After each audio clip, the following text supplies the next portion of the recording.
Rhonda here from createyourfuture.co. So today we have Denise with us. Hi, guys. Hi, Denise. So Denise is a coach here at Create Your Future. And today we're going to be talking about the law of assumption. Love this law of assumption.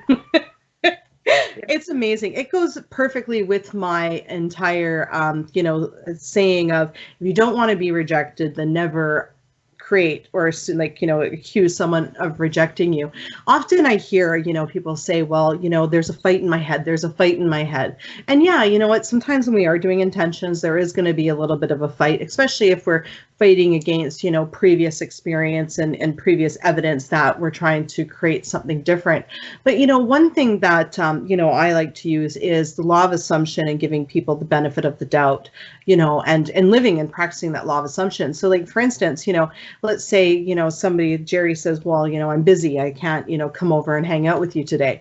Well, I can sit there and say, well, that's it. He's rejecting me. And then, try to fight that thought with creating new intentions. Or I can just assume that he really does want to see me. He's just busy, and then assume that he's going to make time for me and see me later. So the law of assumption really does cut down the fight in your head. And it also saves you a lot of time, depending on what you're assuming about, right?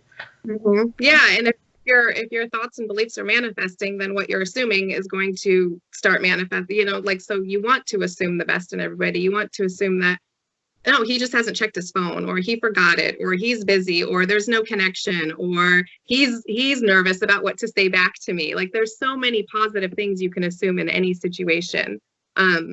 Even like I notice, we tend to do this thing where we go out in public, and if there's strangers around us, we can very easily make a snap judgment or get fearful or think, oh, this person.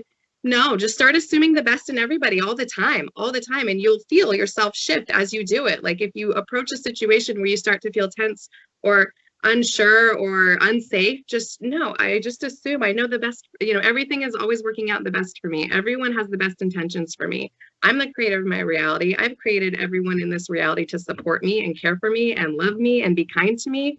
And then you'll just feel that shift, and then you'll get a smile. The person will turn around and smile and offer help. And it really does change your life. It's huge. It's huge. So always assume the best in every situation, every person. Yeah, and intentions are basically using the principle of the law of assumption, right? Because we create intentions and to what we want, and that's just like assuming to what we want. So they're one in the same, right? It's about focusing on what you want and assuming that things are going to work out the way that you actually want them to. You were just telling me before this, when we were chatting about a story you had about the law of assumption, I thought was cute. Rice story? Yeah, rice story, yes. I was making dinner the other night, and rice was part of the dinner. And as I'm reaching for it, the water's boiling. I had 2 cups of water, and I know I need 1 cup of rice. And as I'm reaching for the bag, it feels light, and I go, oh shoot, I don't have enough rice. No, Denise, you have enough rice. Oh, you have enough rice. And I went back and forth probably about 4 times in my head. I don't have enough rice. I do have enough. And this is all as I'm reaching it and pulling it down from the shelf.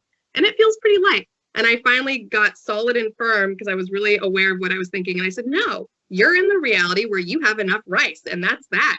And I get the measuring cup, and it's just barely heaping perfectly right over 1 cup. And I thought on it afterward and realized, like, I probably literally was going into a reality where when I didn't believe I had enough rice, I didn't have enough rice. Like, that's how malleable everything is. I went back and forth. Not enough rice, enough rice. Where do you want to go? What reality do you want? Because you are totally in control. And I settled on enough rice. And that's where I ended up. So like, that's how this works. Like every time something is delivered to you or brought to your awareness and your attention, you have the opportunity to mold it and decide where your next step is and how it's going to work out for you. So the more you practice assuming that everything's working out exactly how you want it, and that it's always enough, and there's enough rice, and there's enough love and enough money, and everything's going to work out, that's how you're going to create that for you in reality. So. And I just thought, you know what, if you would have been like, no, there's more than enough rice and I'm settling on that, all of a sudden you would have went into the cupboard and realized there was an extra bag that you totally forgot that you bought. Do you know what I mean? Sure. And you were thinking that too. I know you were thinking that. For sure. Yeah. Oh yeah, because that's how this works, right? Because our thoughts do that. Yeah. Totally. Yeah. It's powerful. It's amazing. Yeah. Yeah. Yeah, law of assumption, and that's what, intentions, they're the same thing.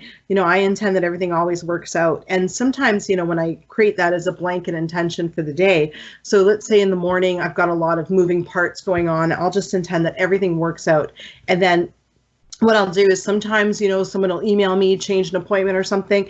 And it's so important in those moments, pardon me, not to get caught up and to worry and just go, no, this is all going to work out, and to remind yourself of that, because, when you put those intentions out there, then the universe conspires to make it happen. So it's so important, not to, get caught up on some of the little things, because sometimes, you may have this intention that you're going to go do this one thing with this one person, okay? And, it's all going to work out, you say, but then all of a sudden something that happens that may be perceived to be bad, okay? So somebody cancels, but that person had to cancel to get you in place to get that to happen.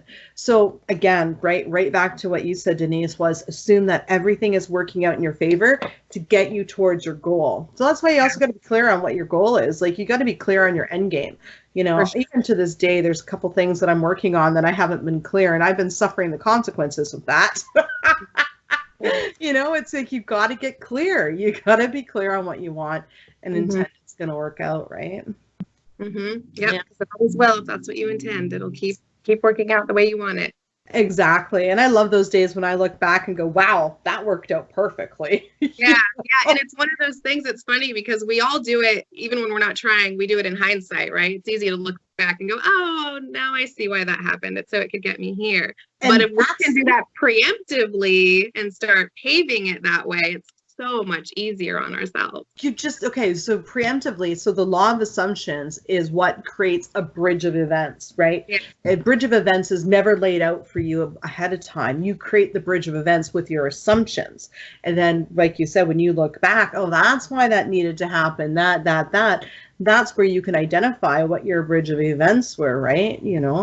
Every moment, we've got a fork in the road, okay? Like, we can assume it's going to go our way, or we can assume disaster. We choose every moment of where we're going to take it with our thoughts and our feelings, right? Yeah. And I want, like, people to remember too that the reason the bridge of events isn't laid out is because you're creating it as you go. So that's right. There's nobody else in your reality but you. Nobody's out there saying this is your path. I'm sorry. Nobody's out there doing that. You get to decide. You get to decide. Yeah. Exactly. There's no predestined place that you're going or need to be. You get to create it as you go. And the other thing, right, just to remind everybody, is that our reality is our previous thoughts, right? So everything's delayed in our current reality, and avoid getting caught up on it, because, it's just yesterday's thoughts the day before's, and the quicker we just move on from it and assume that it's all going to work out, then the better. Yeah. Old stuff. Accept it and move through it. You always remind me that acceptance is the fastest way through anything. Like, just huge. This showed up. It feels icky. Oh, okay, cool. I'm glad that happened. Now I just need to redirect. And then next thing you know, it's the figment of your imagination. You don't even think about it anymore. Oh yeah. I get excited, when I'm creating something new and something that I don't want shows up, because A, I'm being shown my block, and B, that means I'm that much closer to getting there. I make it mean that, because I'm like, wow, okay, cool. Thanks for this block, because you know what? I'm thankful for the block showing up, because if it doesn't, then I don't know what to change. Yeah. And, the quicker they show up, the quicker I change them, the quicker I get through them, the quicker I get what I want. So it's not about being scared of what's pre-programmed in there and being scared of our negative thoughts coming out. It's about changing our experience and changing and shifting them into positive thoughts. And then eventually those negative experiences just melt away. And, that's the quickest way to recreate past history, is to create new intentions and new experiences, new intention, new experience. And then eventually the old ones just go away, right? So. Yeah. Don't be afraid of it. No. You're afraid of yourself. Awesome. Well, we covered a lot of little bits in here. Definitely. Good. It's going to be a long title on this video, guys. A little bit about everything. Well, thank you so much, Denise, for joining us today. Thank you for having me. You're welcome. And guys, thank you for liking, commenting, sharing, and subscribing. And we'll see you in the next video. Bye-bye.